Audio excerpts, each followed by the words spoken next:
இந்நாள் தந்த இறைவனுக்கும் வாழ்வு தந்த தளபதிக்கும் வாய்ப்பு தந்த பொதுச் செயலாளருக்கும் இங்க வந்திருக்கும் ஒருங்கிணைந்த திருவள்ளூர் மாவட்டத்தோட போர் வீரர்கள், செயல் வீராங்கனைகள்,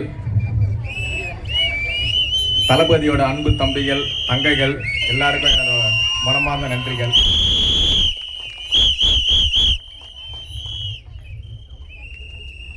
சாதிவாரி கணக்கெடுப்பு என்னடா பிறப்போக்கும் எல்லா உயிருக்கும் சொன்னாங்க, ஆனால் ஜாதி வாரியாக கணக்கெடுக்க சொல்கிறாங்க அப்படின்னு சொல்லிட்டு நம்மள சில பேருக்கு யாராவது கன்ஃபியூஷன் வந்திருக்கும். அதாவது என்ன அப்படின்னா, இது நேத்தோ இல்லை இன்னைக்கோ ஆரம்பித்த விஷயம் இல்லை. 1931 இந்த சமுதாயம், இந்த நாடு, இந்த மக்கள் நல்லா இருக்கணும் அப்படின்னு நினைக்கிற எத்தனையோ நல்லவர்கள் இந்த ஜாதிவாரி கணக்கெடுப்பு நடத்தணும்னு சொல்லிட்டு சொல்லியிருக்காங்க. ஏன் அப்படின்னா, நம்ம எல்லாருக்குமே தெரிஞ்சதான் இடஒதுக்கீடு அப்படின்னு சொல்லிட்டு அது சார்பில் தான் எல்லாருக்கும் ஒரு பிரதிநிதித்துவம் கொடுப்பாங்க. அந்த விஷயம் கரெக்டாக நடக்குதா அப்படின்னு தெரியணும் அப்படின்னா நமக்கு ஜாதி வாரி கணக்கெடுப்பு முக்கியம். ஒவ்வொரு நாட்டிலையும் ஒவ்வொரு மாநிலத்திலையும் எந்த மக்கள் ஒடுக்கப்பட்டிருக்காங்களோ அவங்களுக்கான வாய்ப்புகள் வழங்க வேண்டியது அந்த நாட்டோட அந்த மாநிலத்தோட முதல் கடமை. அப்படி எந்த மக்கள் பாதிக்கப்பட்டிருக்காங்க அப்படின்னு நமக்கு தெரியணும் அப்படின்னா அதுக்கு இந்த ஜாதி வாரி கணக்கெடுப்பு நமக்கு ரொம்ப முக்கியமாக தேவைப்படுது.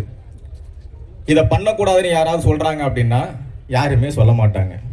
நீங்கள் மத்திய அரசை கேட்டிங்கன்னா மத்திய அரசு பண்ணலான்னு சொல்லுவாங்க, மாநில அரசை கேட்டால் மாநில அரசும் பண்ணலான்னு சொல்லுவாங்க. ஆனால் ரெண்டு பேருமே இது வரைக்கும் பண்ணாமல் தான் இருப்பாங்க.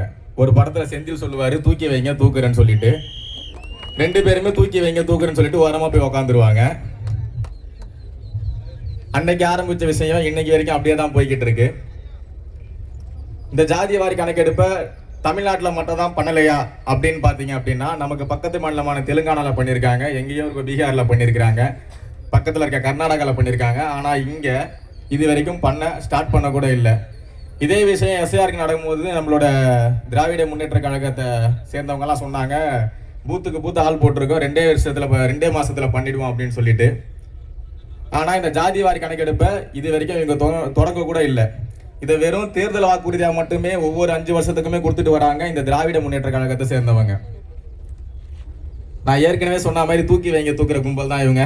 இவங்களை மொத்தமாக தூக்குறது தான் நம்ம வந்திருக்கோம். கூடிய சீக்கிரம் நடந்துடும். சட்டம் ஒழுங்கு சீர்கேடு இருந்தா தானே சீர்கேட்டுறதுக்கு. அதாவது பார்த்தீங்கன்னா 2 வயசு குழந்தைல இருந்து 60 வயசு கிழவி வரைக்கும் ரேப் பண்ற ஒரு மாநிலம் எங்க இருக்குன்னு பார்த்தீங்கன்னா அது இந்த மாநிலமா மட்டும்தான் இருக்கும். 2 வயசு குழந்தைங்க, நல்லா யோசிச்சு பாருங்க. அந்த குழந்தை யாரை பார்த்தாலும் நம்பும். ஒரு பிஸ்கெட்டுக்கும் ஒரு சாக்லேட்டுக்கும் கூட இருந்தோம், ஒருத்தரை கூட இது வரைக்கும் எங்கேயுமே அடமானம் வைக்காம தமிழ்நாட்டு மக்களுக்காக இன்னைக்கு வரைக்கும் நின்றுட்டு இருக்க ஒரே ஆள் நம்ம ஆள் மட்டும்தான். இன்னைக்கு நம்ம இங்க இருக்கிற ஒவ்வொருத்தருமே பாத்தீங்கன்னா அணுகுண்டு மாதிரி. நம்ம எல்லாருமே போய் ஏரியால வெடிக்கிற வெடியில எல்லாருமே பத்தணும். இந்த இடத்த மட்டும் இல்ல, ஒட்டுமொத்த தமிழ்நாட்டுமே நம்ம ஜெயிக்கணும். எதுக்குடா இவனை எதிர்த்தோம், எதுக்குடா இவனை வளர விட்டுன்னு சொல்லிட்டு ஒருத்தரும் ஃபீல் பண்ணணும்னா நல்லா யோசிச்சுக்கங்க. இது நமக்கான வாய்ப்பு மட்டும் இல்ல, வரலாறை மாற்றி அமைக்கிறதுக்கான ஒரு வாய்ப்பு. 5 வருஷத்துக்கு ஒரு வாட்டி வர தேர்தல் இல்லை, இது 50 வருஷத்துக்கு ஒரு வாட்டி வர தேர்தல். இந்த தேர்தலில் நம்ம ஜெயிக்கிற ஜெயிப்பு, இந்த தேர்தலில் நம்ம பெற வெற்றி திராவிட கட்சியோட காதுல ரொம்ப சத்தமா கேட்கணும். பண்ணுவோமா? வாய்ப்புக்கு நன்றி, நன்றி, நன்றி.